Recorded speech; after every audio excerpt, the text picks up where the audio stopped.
मित्रों, भगवान शिव के जन्म को लेकर कई कहानियां प्रचलित हैं। भगवान शिव का जन्म कब हुआ, कहाँ हुआ, कैसे हुआ, इसके बारे में पुराणों में कई अलग बातें कही गई हैं। भोलेनाथ के जन्म से जुड़ी ऐसी ही एक कहानी है। भगवान शिव सदा अपने भक्तों पर कृपा बरसाते हैं। मान्यता है कि भगवान शिव को खुश करने के लिए सोमवार को सुबह उठकर स्नान करके भगवान शिव की आराधना करनी चाहिए। अब सवाल यह उठता है कि भगवान शिव का जन्म कैसे हुआ, या फिर शिव क्या है। वे किसी न किसी रूप में जन्मे या प्रकट हुए, तभी तो उन्होंने विवाह किया, तभी तो उन्होंने कई असुरों को वरदान दिया और कई असुरों का वध भी किया। इन्हीं सभी विषयों के बारे में जानेंगे आज की इस वीडियो में।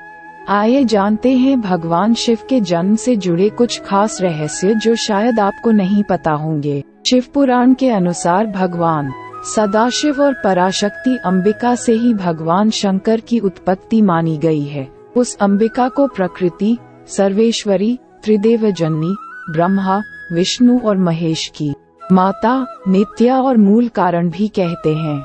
सदाशिव द्वारा प्रकट की गई उस शक्ति की 8 भुजाएं हैं। पराशक्ति जगत जननी, वह देवी अनेक प्रकार की गतियों से संपन्न है और अनेक प्रकार के अस्त्र शक्ति धारण करती हैं। वह शक्ति की देवी कालरूप सदाशिव की अर्धांगिनी दुर्गा है।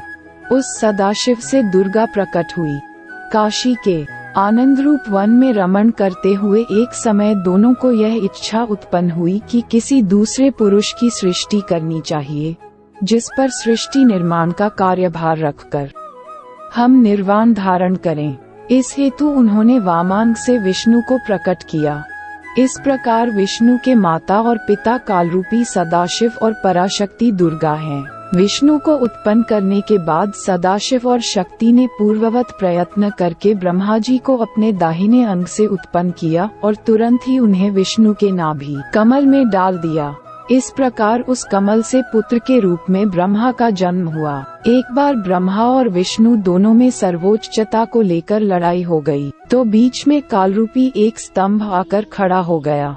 तब ज्योतिर्लिंग रूप काल ने कहा, पुत्रों, तुम दोनों ने तपस्या करके मुझसे सृष्टि और स्थिति नामक 2 कृत्य प्राप्त किए हैं।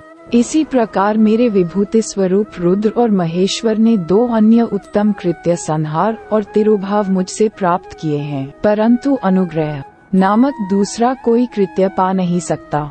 रुद्र और महेश्वर दोनों ही अपने कृत्य को भूले नहीं हैं, इसलिए मैंने उनके लिए अपनी समानता प्रदान की है।